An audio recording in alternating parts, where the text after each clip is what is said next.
People always tell you that blood is thicker than water, that family is the one bond you can't break, no matter what. I used to believe that. I used to believe my sister would always be my best friend, my protector, the one person who would never stab me in the back. But now, when I hear that phrase, all I can do is laugh. A hollow, bitter laugh. Because if you knew what my sister did to me, you'd never believe in family loyalty again. Her name is Madison. She's 2 years younger than me, and for most of our lives, we were inseparable. When we were kids, we shared everything. Toys, clothes, secrets. She was the wild one, the impulsive one, the girl who dyed her hair pink at 15 just to make my parents lose their minds. I was the responsible one, the overachiever, the one who followed rules while she broke them. People used to joke that we balanced each other out, that we were two halves of the same whole. By the time we reached adulthood, Madison had mellowed, at least on the surface. She got a job, she moved back in with our parents for a while, and she promised she was done with drama. And me, I was in love. His name was Jason. Jason wasn't my first boyfriend, but he was the first one who made me feel safe. He had this steady energy, this calm way of looking at me, that made the chaos of life feel quieter. When we met, I was in my final year of college, drowning in stress, and Jason, he was like a lifeline. He'd drive an hour just to bring me dinner during finals week, stay up late helping me edit papers even though he barely understood the topics, and hold me while I cried over things that didn't matter in the grand scheme of things. Everyone loved him. My friends said I'd finally leveled up in the dating world. My parents adored him. And Madison, she teased me about him at first, called him boring, but she always smiled when he was around. At least, I thought it was harmless. The three of us spent a lot of time together that first year. Jason would come over for dinner with my family, and Madison was always there. She had this way of inserting herself into every conversation, laughing a little too hard at his jokes, but I didn't think much of it. I thought she was just happy that I'd found someone who treated me right. It started small. One evening, Jason and I were sitting on the couch, planning a weekend trip. Madison came in wearing one of my sweatshirts, the one Jason had bought me for my birthday. She plopped down on the armrest next to him and said, "So, where are we going?" Like she was automatically included. Jason laughed. "You tagging along now?" Madison grinned. "Maybe. You guys wouldn't survive without me." I rolled my eyes, but I didn't say anything. That was my first mistake. Then came the texts. At first, I didn't even notice. Jason would chuckle at his phone and say, "Your sister's crazy." When I asked what she'd said, he'd shrug and show me a meme or a silly inside joke between them. I brushed it off. I thought, good, they're getting along. Isn't that what I want? But then the jokes turned into late-night conversations. I'd wake up at 1 a.m. and find Jason still texting. "Who is it?" I'd ask, and he'd mumble, "Madison can't sleep again." I should have said something. Should have drawn a boundary. But I trusted them. I trusted her. The first time I felt real unease was at my birthday dinner. Jason had organized everything. Candles, cake, my favorite restaurant. He stood up to make a toast, talking about how much he loved me, how grateful he was to have me. I was glowing, soaking it all in. And then I looked at Madison. She wasn't smiling. She was staring at Jason like he was the only person in the room. It was subtle, just a flicker of something in her eyes. But it was enough to chill me.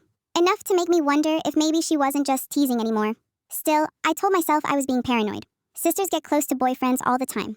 Madison had no one else. No boyfriend, no serious relationships. She clung to me because I was her safe place. That's what I told myself, over and over, even as the little red flags piled up. Like the time Jason and I had a fight. It was stupid, about groceries of all things. I was venting in the kitchen, pacing and fuming. He stormed out, saying he needed air. I expected him to go for a drive. Instead, he went to Madison's room. I could hear them talking through the thin walls, her soft voice calming him down. When he came back, he was smiling, apologizing, hugging me. I thought, wow, Madison really helped. But deep down, something twisted in me. Why was he going to her instead of me? Why was she always there? Months passed, and life carried on. I got busy with work, planning the next steps of my future with Jason. We even started looking at apartments together. Madison cheered us on, saying she couldn't wait to help decorate. Then one night, everything shattered. It was late. Jason had said he was working overtime. I was at home, scrolling through my phone, when I realized I hadn't heard from Madison all evening either. That wasn't unusual, but something in my gut pushed me to check. I texted her. No response. I texted Jason. Nothing. Hours ticked by. Midnight, 1 a.m., 2. Finally, at 2:30, I heard the front door creak open. I crept downstairs, heart pounding. And there they were. Madison, Jason, together. His arm around her waist, her head on his shoulder. They froze when they saw me, like deer caught in headlights. I'll never forget the look on her face. Not guilt, not shame. Defiance? Jason stammered. "It's not what it looks like." But Madison, she smiled. And that smile told me everything I needed to know. That was the night my sister slept with my boyfriend. And it was only the beginning of my nightmare. Silence. That's what I remember most. The silence that filled the hallway after those words left Jason's mouth. It's not what it looks like. I didn't scream at first. I didn't throw anything. I just stood there, staring at the two people I trusted most in this world, watching them shrink beneath the weight of my gaze. Jason dropped his arm from her waist like it burned him. Madison, on the other hand, lifted her chin. That defiant tilt, like she wasn't the one caught sneaking in with her sister's boyfriend at 2:30 in the morning. I found my voice, low and sharp. Then tell me, what exactly does it look like? Jason stammered again. We just went out for a drive to talk. I laughed. It came out like a broken sound, harsh and bitter. At 2 in the morning? With your arm around her? Madison rolled her eyes. God, you're so dramatic. We didn't plan this. We just ran into each other. Started talking. Lost track of time. Ran into each other? My voice cracked. At 2:30 in the morning? Where? On the moon? Jason reached for me, his face twisted with desperation. Please listen. I love you. Nothing happened. But his eyes betrayed him. He couldn't even look at me straight. And Madison. She wasn't even pretending anymore. She looked almost smug, like she had won some invisible game I didn't even know we were playing. Something inside me snapped. I screamed. I screamed until my throat burned, until my chest ached, until the whole house shook with my rage. My parents came rushing down the stairs, confused and alarmed, but I couldn't stop. I hurled words at them, accusations, betrayal pouring out like poison I couldn't contain. My mom grabbed Madison's arm. What is going on? What is she talking about? Madison jerked away. Nothing. She's overreacting, as usual. But my dad was staring at Jason, his jaw tightening. Boy, you better tell me right now what the hell you're doing sneaking in with my daughter at this hour. Jason's lips moved, but no sound came out. He was drowning in his own guilt, and I wanted him to choke on it. I turned to Madison. How long? My voice was raw, stripped bare. How long has this been going on? Her eyes flickered. For the first time, her confidence faltered. It wasn't. How long? The words shook the walls. My mom flinched. My dad's fists clenched at his sides. And then Madison whispered it. Barely audible, but enough. A few months. I swear I felt something break inside me. A clean snap, like a bone shattering. My knees gave out, and I crumpled to the floor. My mother caught me, sobbing into my hair. But I couldn't feel her arms. I couldn't feel anything. Jason stepped forward, tears streaming down his face. It was a mistake. It didn't mean anything. I swear. I love you. I spat at his feet. You don't get to say that word to me. My dad exploded then, shoving Jason toward the door. Get out of my house. Now. Jason stumbled, tried to plead, but one look from my father sent him scrambling. He was gone before I could blink. That left Madison. She stood there, arms crossed, eyes glassy but cold. My mom begged her, how could you do this to your sister? To your own family? Madison's lips trembled, but her voice was steady. I didn't mean for it to happen, but it did. And I don't regret it. Those words. God, those words. My mother gasped. My father looked like he wanted to slap the defiance off her face, but he turned away, shaking his head in disgust. I sat on the floor, sobbing so hard I couldn't breathe. My sister knelt in front of me, and for one tiny, twisted moment, I thought maybe she was going to apologize. But instead, she whispered, You never deserved him. He was mine all along. I slapped her, hard. The sound echoed through the house. She recoiled, clutching her cheek, but she didn't cry. She smiled, a broken, cruel smile. Now you know. And then she said the words that would destroy me even more than the affair itself. I'm pregnant. The room spun. My mother screamed. My father froze. And I collapsed completely. The world went black. When I woke up, it was daylight. I was in my bed, my mom sitting beside me, holding a cold cloth to my forehead. My eyes were swollen, my body heavy with exhaustion. I croaked, Did she really say that? My mom's face crumpled. Yes, she's claiming it's true. I buried my face in my pillow, screaming into the fabric. Jason, my future, my home, my everything, destroyed. And now there might be a child that tied him to her forever. My dad stormed into the room, his face red. She admitted it. She says she's keeping it. I sat up, dizzy, my heart pounding. Keeping it? She can't do this to me. My mom tried to soothe me, but her own hands were shaking. Sweetheart, we'll figure this out. Maybe she's lying. Maybe she's just saying it to hurt you. But deep down, I knew. Madison never lied about something she couldn't back up. This wasn't a bluff. This was her victory. And I was standing in the ruins of my life, wondering how I could ever come back from this. I didn't leave my room for 3 days. The walls became my prison. My sheets soaked with tears and sweat. My mom brought me food, but I barely touched it. My dad paced the house like a lion in a cage, muttering under his breath about betrayal and shame. Every time I heard his heavy footsteps on the stairs, my chest tightened, afraid he was about to drag Madison out by her hair. But Madison didn't hide. No, She strutted around the house like she had won. She hummed while making coffee, left her phone buzzing with Jason's name lighting up the screen, and even tried to talk to me through my locked door. "Open up," she'd coo. "We need to talk about this like adults." I pressed my pillow over my ears until the sound faded. But the silence didn't bring peace. Because inside my head, her words echoed endlessly. "I'm pregnant." It replayed like a curse, poisoning every thought I had. I pictured Jason's hands on her, his lips where they had once been mine, his promises crumbling into dust the second she smiled at him. And now, if she was telling the truth, a child would bind them together forever. A living reminder of how easily my life had been stolen from me. On the fourth morning, I couldn't take it anymore. I stormed downstairs, my hair unbrushed, my face pale and hollow. Madison was sitting at the kitchen table, eating cereal like nothing had happened. I slammed my hand on the table. "Are you lying?" She blinked, spoon halfway to her mouth. "About what?" "Don't play dumb." "The pregnancy." Her lips curled. "No, I'm not lying." I wanted to scream, but instead my voice cracked, barely above a whisper. "Then prove it." She tilted her head, studying me like I was the one who'd lost my mind.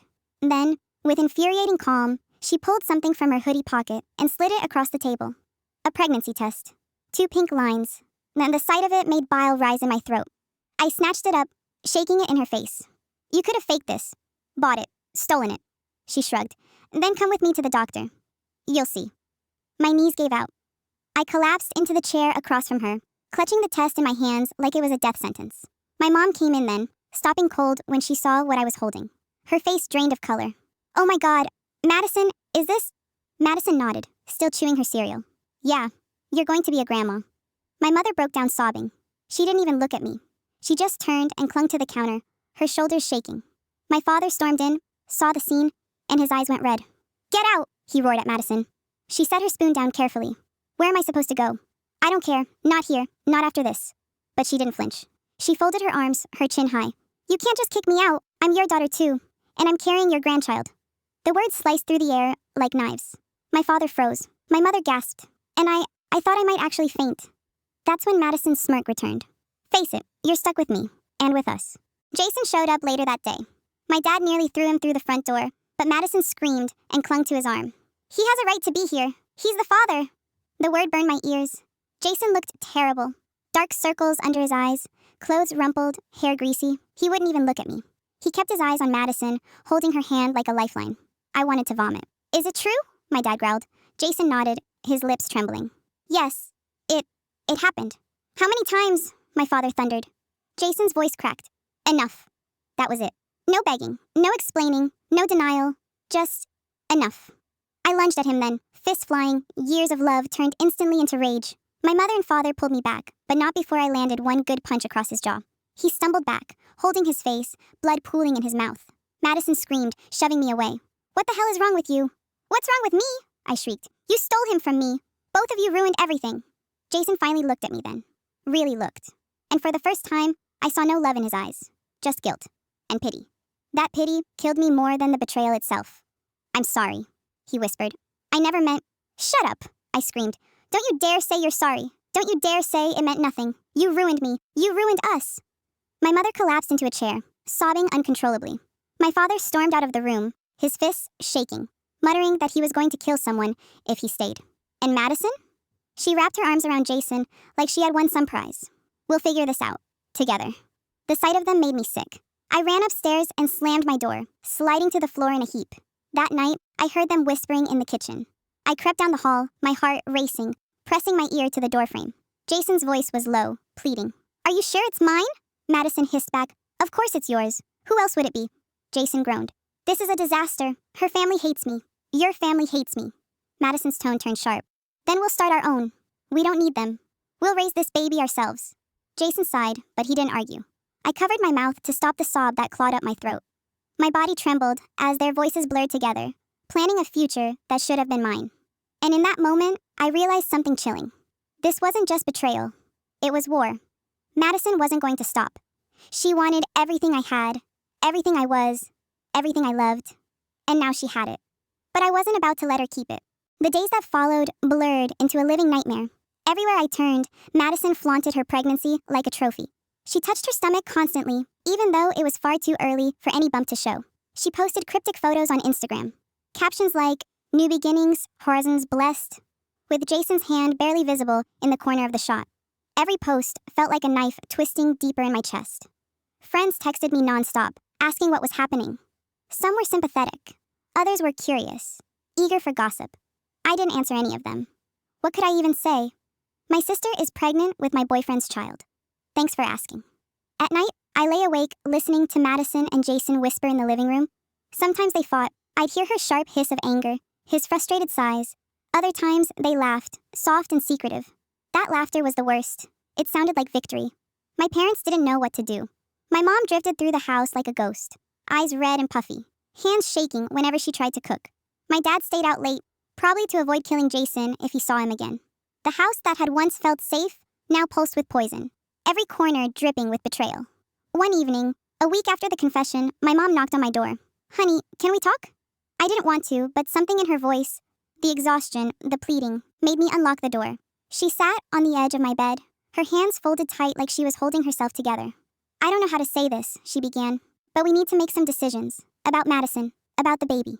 My stomach twisted. "Don't call it that. Don't act like it's real." Her eyes filled with tears. "It is real, and we can't ignore it." I stood, pacing the room, fury burning through my veins. "So what? You're just going to accept it? Accept them?" She flinched. "She's still my daughter. I can't just turn my back on her." "And what about me?" I snapped. "Am I just supposed to sit here and watch her destroy my life?" Her silence was my answer. That night, I made a decision of my own. The next morning, I confronted Madison. She was on the couch, scrolling her phone, Jason half asleep beside her. I stood in the doorway, my heart hammering. "I want proof," I said. Madison glanced up, eyebrows raised. "Of what?" "That it's his." I pointed at Jason. "I want a paternity test." Jason sat up, startled. "Isn't it too early for that?" "Not for a blood test," I shot back. "Doctors can do it." Madison's lips curved into a slow smile. "You really want me to go through all that trouble? Just to prove what you already know?" "Yes," I said firmly. "Or I'll tell everyone you're lying." Her smile faltered for the first time. Jason shifted uncomfortably, rubbing the back of his neck. "I'll do it," he muttered. Madison whipped her head toward him. "What?" He shrugged, avoiding her glare. "If it'll shut her up, fine." The room went silent. Madison's eyes narrowed, her jaw clenched, but she didn't argue. That's when I knew. She was scared. 2 weeks later, we sat in the clinic waiting room. The air smelled like antiseptic, the hum of fluorescent lights buzzing in my ears. Madison tapped her nails on the armrest, glaring at me every few seconds. Jason sat between us, silent, his leg bouncing nervously. The nurse called Madison's name. She rose, chin high, and disappeared through the door. The wait dragged on. Jason finally broke the silence.